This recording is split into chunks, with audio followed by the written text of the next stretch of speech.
안녕하세요. 아나운서 이가은입니다. 목포 여수 MBC가 공동으로 제작한 다가온 뉴스 시간입니다. 오늘은 관광 거점 그리고 문화도시로 선정된 목포 원도심에 호텔 바람이 불고 있다는 소식과 지자체 민원 업무에서도 메타버스 기술이 활용되고 있다는 소식을 준비했습니다. 함께 보시죠.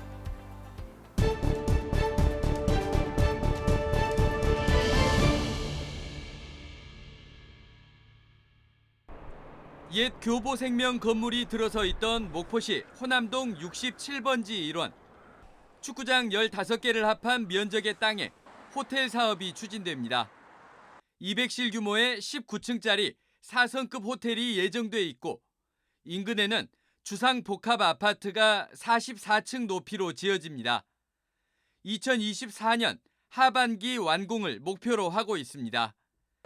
현재 목포 상락동과 동명동 등 원도심에는 513실 규모와 170실 규모의 호텔이 각각 공사 중입니다. 또 평화광장 인근 상업지역에도 568실 규모의 호텔이 지난해 말 건축 허가를 접수하고 사업을 본격화하고 있습니다.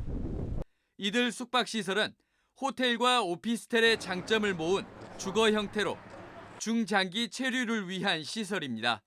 숙박시설이 들어옴으로써 우리 관광객들이 목포에서 이렇게 쉬었다 갈 수 있는 그런 시설들이 마련되리라고 봅니다. 늦어도 2025년까지 이들 호텔이 모두 문을 열게 되면 목포 도심에만 1,400여 객실이 관광객들을 맞이할 전망입니다. MBC 뉴스 양혜승입니다. 3D 캐릭터들이 가상 공간에 마련된 강의실로 모여듭니다. 곧이어 PPT를 활용한 취득세 강연이 시작되고 비조정 대상 지역의 주택을 취득하게 되면 2주택이 되더라도 1%에서 3% 세율. 참석자들의 질문에 대해 즉석에서 답변도 이루어집니다. 기존에 있는 아파트 그거를 최소 1년에서 3년 안에 팔아야 됩니다. 순천시가 이달부터 시행한 메타버스 세무 강연과 상담 업무. 코로나19가 확산하면서 대면 형식으로 세금 관련 민원을 처리하는 게 어려워지자 매주 금요일마다 가상의 공간에서 설명회와 상담을 진행하기로 했습니다. 취득세 분야 같은 경우는 좀 대면을 해서 해야 맞는데 이게 또 어렵다 보니까 메타버스를 통해서 하게 되면 질문도 할 수 있고 또 강의도 할 수 있고. 아직 초기 단계여서 참여하는 시민들이 많지 않고 복잡하고 개별적인 민원 업무를 처리하는 데는 한계가 있지만 스마트폰만 있으면 누구나 이용할 수 있어 관광과 복지 등 여러 행정 분야에서 활용 가능성이 큽니다. 관광지 홍보라든가 안내 분야에도 활용할 수 있겠고 간단한 민원 같은 경우에는 시공간의 제약 없이 처리를 할 수 있지 않나. 2월 한 달 동안 주택과 농지 취득세 분야에 메타버스를 첫 도입한 순천시는 3월부터는 코로나19로 중단된 마을 세무사 서비스도 메타버스를 활용해 재개할 계획입니다. MBC 뉴스 문형철입니다. 광양시 광양읍 공설운동장 내 축구 전용구장. 다시 찾아온 한파 속 매서운 칼바람에도 선수들이 한치 양보 없는 치열한 공방을 벌입니다. 제23회 백운기 전국고등학교 축구대회가 막을 올렸습니다.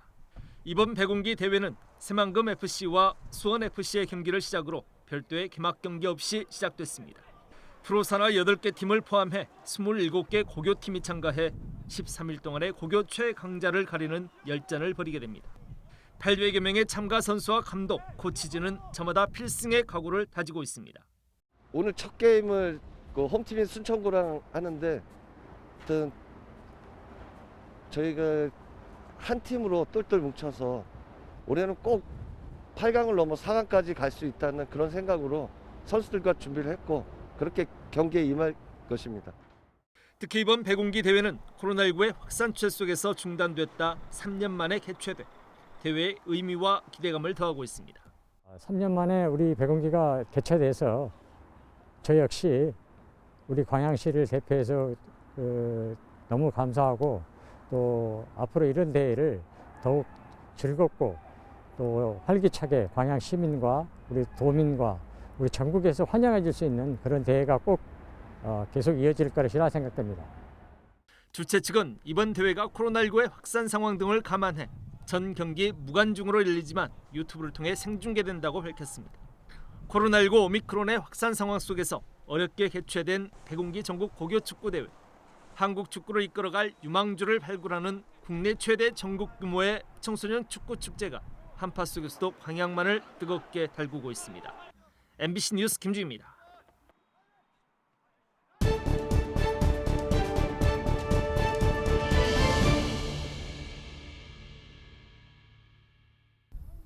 우리나라 김생산의 주산지인 마로해역입니다. 마로해역은 해남군과 진도군 사이 3,800헥타르에 이르는 어장으로 어업권은 진도군 관할입니다. 진도군은 지난 94년 해남군 어민들이 사용하던 마로해역에 김양식 시설물 철거를 요구하면서 1차 분쟁이 발생합니다. 1차 분쟁은 지난 2000년 마로해역 상단부는 진도군 어민들이 사용하고 하단부는 해남군 어민들이 진도군 수협에 행사료를 주고 10년 동안 사용하는 것으로 조정됐습니다. 사용기간 10년이 지난 2010년 2차 분쟁이 발생해 법원은 또다시 10년 동안 해남군 어민들이 추가로 사용할 수 있도록 조정했습니다. 하지만 추가 사용 기간 동안 양측은 합의점을 찾지 못하고 사용 기간이 끝난 지난 2020년 법정 소송에 들어갑니다. 해남군 측은 마로해역 하단부 1370헥타르에 대해 영구적인 사용을 주장하는 반면 어업권을 가진 진도군 측은 돌려받겠다는 입장. 해남군은 같은 해 소송과 별도로 양군의 해상 경계를 균등하게 나눠야 한다며 헌법재판소에 권한쟁의 심판도 청구했습니다. 1심과 2심 법원이 모두 진도군의 손을 들어주면서 오는 3월로 예정된 대법원 최종심만을 남겨두고 있습니다. 다급해진 해남군 어민들은 생존권 문제가 걸려있다며 전남지사가 나서 대법원 판결을 헌법재판소 권한쟁의 심판 뒤로 미뤄줄 것을 요구하면서 단체 삭발에 나서고 있습니다. 현상 유지만 해주라는 겁니다. 뭐 욕심도 없습니다. 현재 진행하고 우리 있고 있는 김양식업 이대로만 유지해달라는 겁니다. 하지만 진도군 측은 양측이 지난 2020년 대법원 판결에 승복하기로 합의했다며 물러서지 않고 있습니다. 그럼에도 불구하고 이제 와서 저렇게 또 다시 이렇게 분쟁을 조장한다는 것은 있을 수 없는 일이고, 진도군과 해남군의 30년에 걸친 마로해역 분쟁이 법원의 결정에 맡겨질지 양측이 또 다른 해법을 만들어낼지 관심이 모아지고 있습니다. MBC 뉴스 김윤희입니다. 지난해 8월 무안의 한 양계장에서 불이 나 대형 비닐하우스 4동이 새까맣게 불에 탔습니다. 이에 앞서 5월에는 무안의 한 창고에서도 대형 화재가 발생했습니다. 인적이 드문 곳에서 갑작스럽게 난 화재들 모두 대전반 전선에서 시작됐습니다.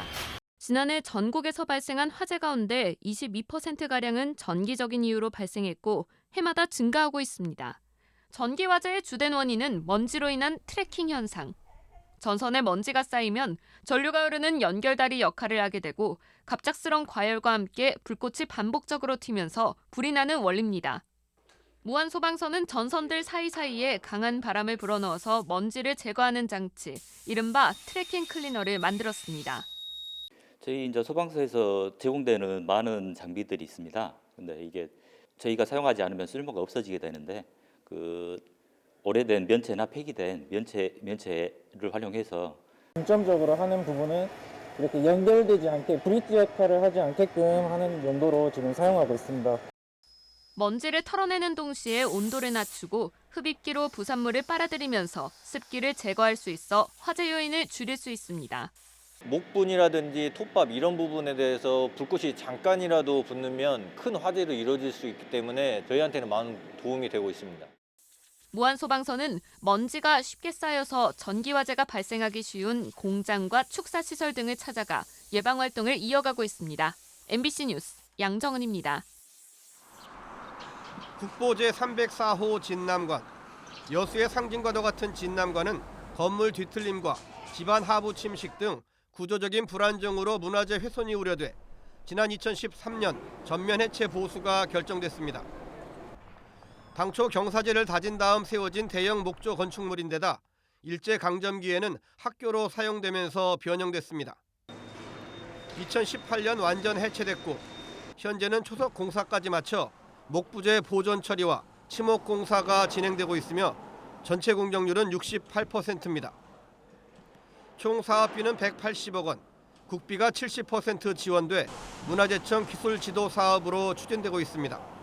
가설 덧집 안에는 그동안 진남관을 버텨온 기둥과 석가래, 주춧돌들이 당초 있었던 위치로의 복원을 앞두고 종류별로 가지런히 놓여 있습니다. 당초 오는 8월 공사가 마무리될 예정이었지만 전면 해체 후 발굴 조사와 복원을 병행하면서 일정이 다소 지연돼 내년 말에 끝납니다. 70여 개의 초석과 6천여 점에 달하는 목재, 부재의 재사용, 교체에 대한 정밀 진단과 보수 과정에 장기간 소요되었습니다.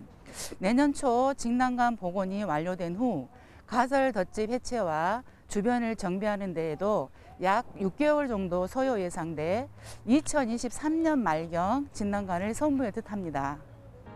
여수시는 현재 진남관의 완전 해체 보수와 함께 250억 원의 사업비를 들여 오는 2025년 완공을 목표로 전라 좌수형 동원 복원 사업도 진행하고 있습니다.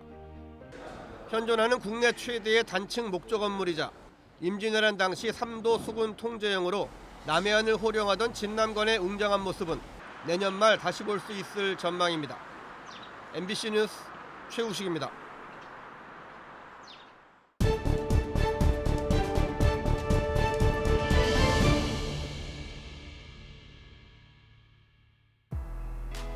오늘 다가온 뉴스 어떻게 보셨나요? 다음 이 시간에도 더욱 풍성한 소식으로 찾아오겠습니다. 많은 시청 부탁드립니다. 고맙습니다.